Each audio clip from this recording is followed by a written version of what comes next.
ازيكم يا حلوين؟ عاملين ايه؟ يا رب تكونوا بخير. ما تيجوا النهارده نعمل مع بعض طبق المكرونه بالكبده اللي انتوا شايفينه ده. احلى واطعم مكرونه بالكبده بجد هتاكلوها في حياتكم، واللي هيدوقها من ايدكم بصوا هيتمزج.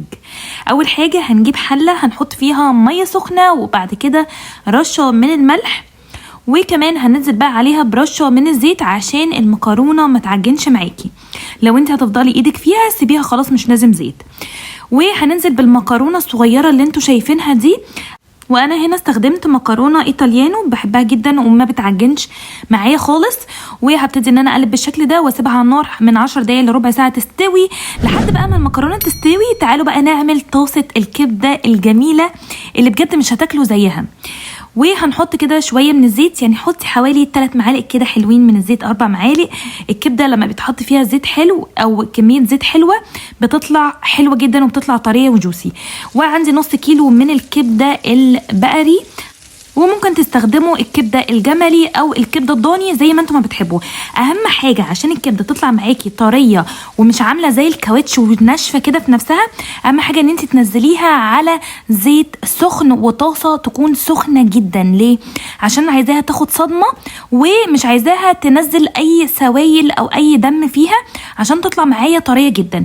بصوا بقى هي هنا كده خلاص كانت خدت لون كده ذهبي شويه، فهبتدي ان انا اقلبها عشان تستوي معايا من كل النواحي، ما تبقاش حته وحته مستويه، يعني ما تبقاش حته مستويه وحته لا.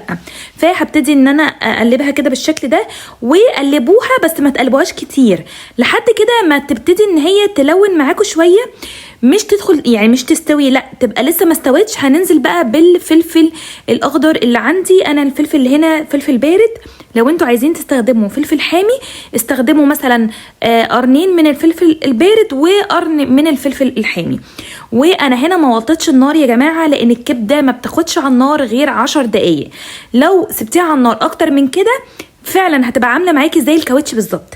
عندي هنا بقى معلقه صغيره من الثوم ومعلقه صغيره من هريسه الفلفل الاحمر، دي انا بعملها في البيت، بتبقى عباره عن فلفل حامي وفلفل بارد اللي هو الاحمر، وبخلطهم كده مع بعض بيبقوا عندي في الفريزر جاهزين.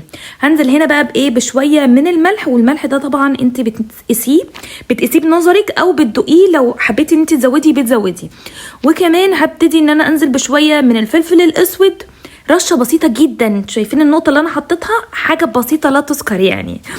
وشويه كده من الكمون، وكمان التركيه اللي بتودي طعمها في حته تانية خالص غير التانيين، وهي رشه من الكزبره الناشفه، رشه بالظبط يعني ربع، مش ربع معلقه حتى صغيره، تلت معلقه صغيره.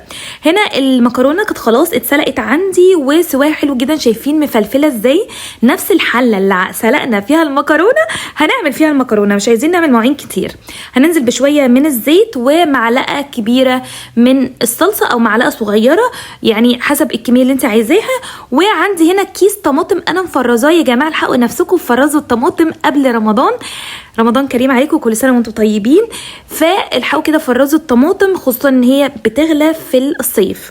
فانا ببقى مجهزه كده اكياس عندي بتبقى جاهزه بالظبط على ان هي تنزل على النار، بتبقى تقيله ما فيهاش ميه كتير.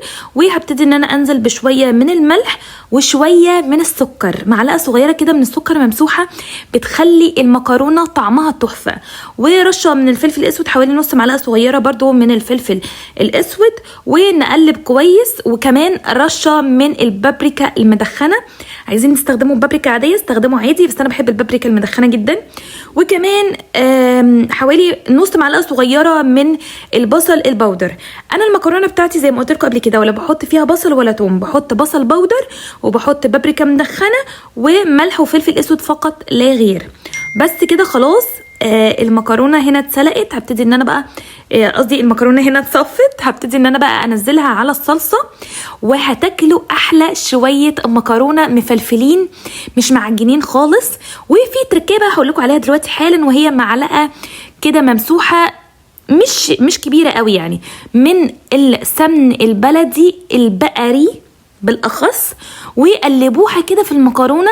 هتحسوا ان انتوا عاملين المكرونه دي بسمن بلدي قد كده. الحاجه لما بتتحط على او السمنه لما بتتحط على المكرونه بعد ما تكون استوت غير خالص السمنه لما بتتحط على المكرونه وهي قبل ما المكرونه يعني تسقط في الصلصه. وبس كده الاكله بتاعتنا النهارده بقى هنغرفها كده. بصوا بقى ركزوا معايا معلش، يعني اياكم بقى تقفلوا الفيديو دلوقتي. شايفين المكرونه شكلها عامل ازاي؟ شايفين حمراء قوي ازاي بجد؟ وعلى فكره ده كله بسبب الصلصه، وبسبب الصلصه اللي انا مفرزاها هقول لكم هي بتتفرز ازاي في فيديو تاني. المكرونه تحفه والله العظيم، تتاكل حاف. ودي كده كانت الكبده بتاعتنا الخطيره. هنبتدي بقى ان احنا نحط كده شويه كبده على الوش. وعايزه اقول لكم انا عامله نص كيلو كبده، وعلى فكره نص الكيلو الكبده ده يكفي 3 افراد بجد. مع المكرونه دي مش هتحتاجوا كبده كتير، لان هي اصلا المكرونه طعمه جدا، مش محتاجه ان انتوا تاكلوا جنبها حاجه.